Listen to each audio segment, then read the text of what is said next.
मनोरमा, आज मनीषा बहू की पहली रसोई की रस्म है। सुबह के 9 बज गए हैं, लेकिन बहू अभी तक कुछ बनाकर नहीं लेकर आई है।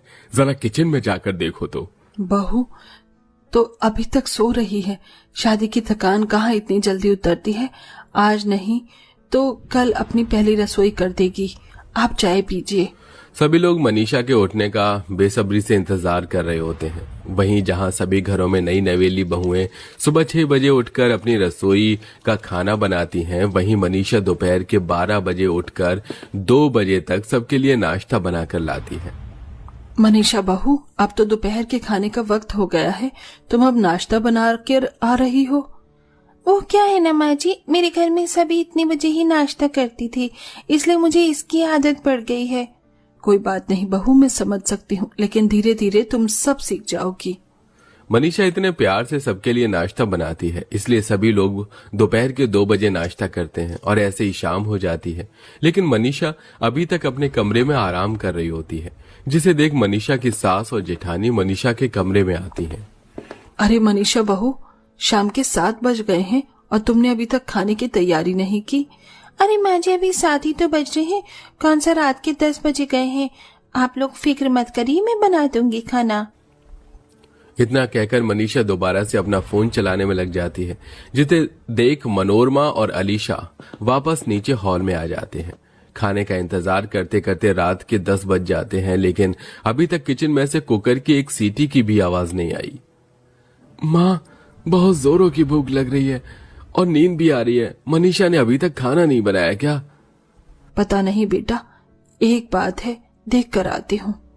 मनोरमा जैसी उठती है तो देखती है कि मनीषा रात के 10 बजे किचन में जा रही है, जिसे देख मनोरमा मनीषा के पीछे किचन में आती है। ये क्या मनीषा बहू, तुम रात के 10 बजे खाने की तैयारी कर रही हो? अब खाना बनाओगी तो हम सब लोग खाना कब खाएंगे? रात के 1 बजे माँ जी, वो मैं थोड़ा जल्दी आ जाती किचन में, लेकिन मेरी आंख लग गई थी और मुझे पता ही नहीं चला। आप लोग बस थोड़ा सा इंतजार कर लीजिए, मैं जल्दी से सबके लिए अच्छा सा नाश्ता बनाकर लाती हूँ। मनीषा तकरीबन 1 बजे तक तरह तरह के पकवान बनाकर तैयार कर देती है और एक एक करके सभी को डाइनिंग टेबल पर लगा देती है। लेकिन 1 बजे तक बनने की वजह से लोगों की तो भूख मर जाती है और कुछ को तो बहुत तेज नींद आ रही होती है। माँ, बहुत जोरों की नींद आ रही है, मुझे सोने दो ना। राज बेटा, थोड़ा सा तो खाना खा लो, भूखे पेट नहीं सोती। भाभी, मेरी तो भूख ही मर गई, मैं तो चला सोने, आप लोग ही खाइए। रात के 1 बजे खाना बनने की वजह से सभी लोग थोड़ा बहुत ही खाना खा पाते हैं और कुछ तो बिना खाए ही सोने चले जाते हैं। रात के 1 बजे खाना खाने की वजह से सभी को ठीक से नींद भी नहीं आ पाती और अगले दिन सभी सुबह उठने की वजह दोपहर में उठते हैं, जिसके चलते कार्तिक और सौरभ की जॉब आपका टाइम निकल जाता है। वहीं राज का स्कूल छूट जाता है।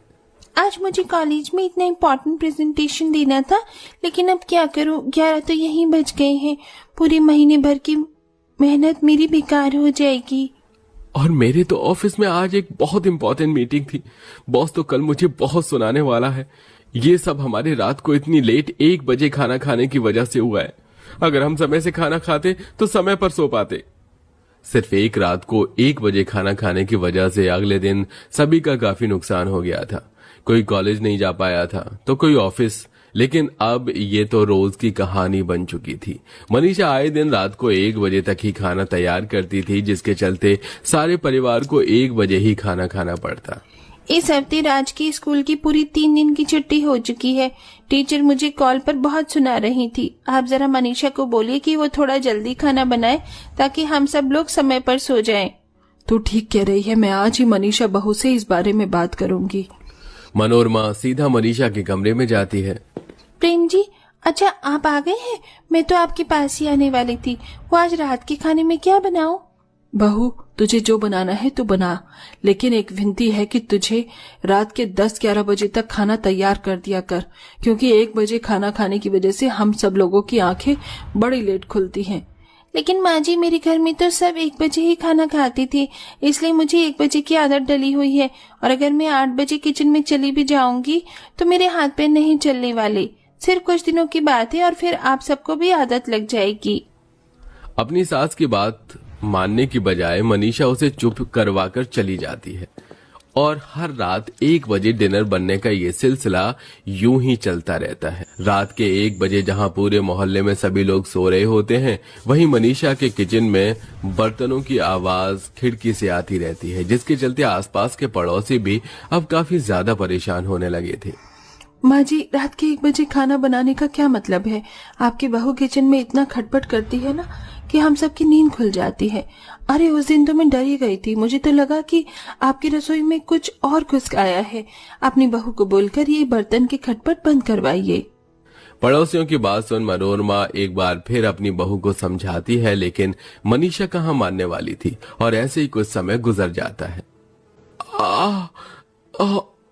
मेरा पेट। क्या हुआ सौरभ बेटा? सुबह से देख रही हूँ पेट पकड़ कर बैठा हुआ है। रुक जा, मैं तेरे लिए पेट दर्द का काढ़ा बना कर लाती हूँ। माँ, काढ़ा तो मुझे भाभी ने पहले ही बना कर दे दिया था, लेकिन ये दर्द है कि कम ही नहीं हो रहा है। अरे ये क्या, आप लोगों ने अभी तक खाना शुरू नहीं किया? आज मैं आप सबके लिए एकदम बिरयानी बनाकर लाई हूँ। अगर ठंडी हो गई तो खाने में अच्छी नहीं लगेगी। जैसे बहू बिरयानी ठंडी होने पर अच्छी नहीं लगती ना, वैसे ही खाना भी देर से खाने पर शरीर में नहीं लगता है। तेरे घर में खाते होंगे रात में 1 बजे खाना, लेकिन हमारे घर में उसूल अलग है। कुछ दिनों तक तो मैंने ये सब बर्दाश्त कर लिया, लेकिन अब और नहीं। तेरी हर रोज लेट खाना बनाने की आदत की वजह से हम सब लोग सुबह लेट उठते हैं। राज स्कूल नहीं जा पाता, कार्तिक और सौरभ को हमेशा उसके मालिक से सुनना पड़ता है, और प्रिया का तो आए दिन कॉलेज में सो जाती है। शादी के बाद हमेशा एक लड़की ही क्यों अपने तौर तरीके बदले? उसकी ससुराल वालों को भी तो उसके हिसाब से थोड़ा बहुत चेंज अपनी लाइफ में लाना पड़ता है।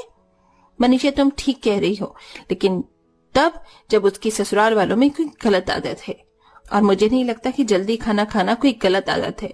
तो प्लीज तुम ये रात के 1 बजे खाना बनाने वाली आदत को खत्म करो, वरना एक दिन तुम्हें इसकी भारी कीमत चुकानी पड़ेगी। ससुराल वालों की बात सुन मनीषा मुंह बनाकर चली जाती है। उसे देख उसके ससुराल वाले समझ जाते हैं कि मनीषा को समझाने का कोई फायदा नहीं होता, और अगले दिन फिर से मनीषा रात को 1 बजे ही सबके लिए खाना बनाती है, जिसके चलते अब मनीषा के ससुराल वाले मनीषा के हाथ का खाना खाने के बजाय बाहर से खाना ऑर्डर करके खाने लगे थे। लेकिन 1-2 दिन से ज्यादा वो लोग बाहर का खाना नहीं खा पाए, जिसके चलते मजबूरन उन्हें 1 बजे ही खाना खाना पड़ता है। ऐसे ही समय गुजरता रहता है। सौरभ हर रोज की तरह शाम की चाय पी रहा होता है कि तभी अचानक उसके पेट में बहुत जोर का दर्द होने लगता है। माँ, बहुत दर्द हो रहा है मेरे पेट में। सौरभ के चिल्लाने की आवाज सुनकर सभी लोग जल्दी से हॉल में आ जाते हैं और सौरभ को अस्पताल लेकर जाते हैं, जहां डॉक्टर सौरभ का ट्रीटमेंट करते हैं। देखिए, चेकअप से पता चला है कि सौरभ जी का लिवर ठीक से काम नहीं कर रहा है। इनका लिवर काफी ज्यादा कमजोर हो चुका है। लेकिन कैसे डॉक्टर? भैया तो बाहर का कुछ खाते भी नहीं है। जरूरी नहीं है बाहर का खाना खाने की वजह से हुआ हो। समय पर भोजन न करना, ठीक से न नींद लेना, इन सब से भी लिवर पर बहुत बुरा असर पड़ता है। सुन लिया तूने? डॉक्टर ने क्या कहा? ये सब तेरी वजह से हुआ है। अगर तू रात में 1-1 बजे खाना न बनाती तो आज मेरे बेटे की ऐसी हालत नहीं होती। लेकिन भाभी को तो बस अपने घर के रीति रिवाज पूरी करने थे। अपनी इस बुरी आदत की वजह से आज भाभी ने भैया की क्या हालत कर दी है। सभी की ऐसी बातें सुन मनीषा को आखिरकार अपनी गलती का एहसास हो जाता है। आप सब लोग ठीक कह रहे हैं। अगर मैं आपकी बात पहले ही मान लेती तो आज सौरभ जी की ऐसी हालत नहीं होती। अब से मैं कभी भी इतनी लेट खाना नहीं बनाऊंगी, बल्कि समय पर बनाऊंगी। मनीषा की बात सुन सभी खुश हो जाते हैं। उसके बाद मनीषा सौरभ की दवाई लेने मेडिकल पर चली जाती है, जिसे देख मनोरमा, थैंक यू डॉक्टर साहब। अगर आप हमारा साथ न देते तो हमारी बहू की 1 बजे खाना बनाने वाली आदत कभी नहीं छूटती। मैं आपका फैमिली डॉक्टर हूँ। अगर कभी किसी और चीज की जरूरत लगे तो मुझे जरूर बताइएगा। वैसे मनोरमा, मानना पड़ेगा, इस उम्र में भी तुम्हारा दिमाग बड़ा तेज चलता है। क्या प्लान बनाया तुमने बहू को लाइन पर लाने का? सौरभ को तो लिवर से जुड़ी कोई परेशानी हुई नहीं थी, बल्कि ये सब तो मनोरमा ने पूरे परिवार और डॉक्टर के साथ मिलकर प्लान किया था, ताकि वो मनीषा को सुधार सके। और मनोरमा का ये प्लान सक्सेसफुल भी होता है। अब मनीषा रात में 1 बजे खाना बनाने की बजाय 10 बजे तक रात का खाना बनाकर तैयार कर देती है, जिसके चलते अब सभी लोग समय पर खाना खाते हैं और समय पर सोते हैं।